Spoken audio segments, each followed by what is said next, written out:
I talk to my patients a lot about before surgery is how a breast reconstruction is going to look different than a native breast, even if gram to gram they're exactly the same weight.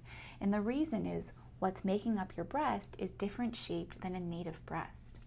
A native breast, a breast prior to surgery, has a sloped appearance up and down and side to side. And this is because of the ligamentous supports that run through the breast. It has a teardrop shape.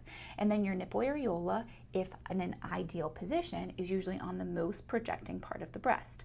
Now obviously this changes with age and gravity and childbearing, but in an ideal breast, that's where the nipple areola is.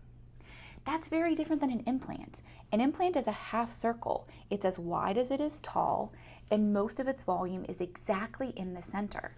That's very different than a native breast. So how will this look different if you have reconstruction? Now, first off, immediately after surgery, your implant's gonna feel high, you're gonna feel swollen. But let's say you've had surgery 3 months ago, let's say you've had a nipple-sparing mastectomy, how is your breast going to look different? The first is you're going to have more upper pole fullness because once again, it's a half circle. It's not a teardrop shape. So you're going to have more volume here than you did before surgery. The second is the most projecting part is going to be right exactly in the middle, which is not where the most projecting part is on a native breast. Now, perhaps the most demonstratable aspect of this is when women lay down.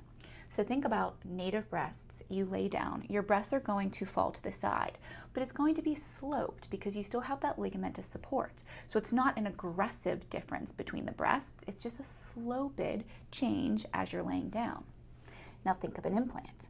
Once again, an implant doesn't have those ligamentous supports, it's just a half circle. So as you lay down, if the breast implant slides to the side, you're going to have a distance between your implants where there's just no volume. When you had the breast, there would be a little bit of volume because those ligaments are still attached right by your breastbone. But with an implant, you can see, look at that transition point. Look how much your skin has to go over. Now envision it sliding to the side. It's going to look like there's a big difference between the implants. Now this is very different than if when you lay down your implant is way over here. We need to fix that.